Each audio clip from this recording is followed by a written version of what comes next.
দর্শক উত্তর milestone school থেকে যুক্ত হয়েছেন সহকর্মী সোহেল সামি। সামি, স্কুলে এখন কি পরিস্থিতি দেখছেন? আফিফা, স্কুলের আমি এখন আছি পেছনের দিকে। আপনি দেখতে পাচ্ছেন যে পেছনের সাইড দিয়ে অনেক মানুষ, উৎসুক মানুষ যাতায়াত করছে এবং তারা উকিঝুঁকি মেরে স্কুলের ভেতরে দেখার চেষ্টা করছে। কারণ হলো যে স্কুলের গেট বন্ধ করে রাখা হয়েছে, কাউকেই ভেতরে ঢুকতে দেওয়া হচ্ছে না।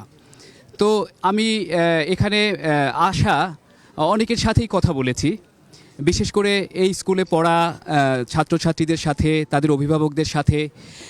তারা আমাকে যেটা জানিয়েছে যে তারা এখনও তাদের যে অভিজ্ঞতা, তারা যে সেদিন স্কুলে বিমান দুর্ঘটনার দিন স্কুলেই ছিলেন এবং যে ট্রমার মধ্যে চলে গিয়েছেন দেখে, সেটাকে এখনও ভুলতে পারছে না। এবং নিজের স্কুলে এই জন্যই বারবার তারা ছুটে আসছেন দেখার জন্য যে সে প্রিয় স্কুলের কি অবস্থা। এখানে তাদের ছোট ভাই বোনেরা সব নিহত হয়েছে, আহত হয়েছে, এগুলো দেখার জন্য ছুটে আসছেন।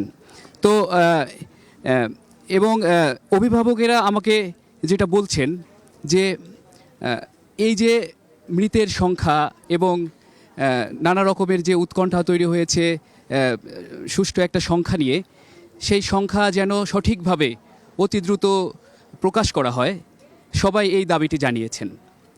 এই মাইলস্টোন স্কুলের পেছন দিক থেকে উৎসুক জনতার মাঝখান থেকে আমি বলছি আফিফা, এই ছিল সর্বশেষ আমার কাছে।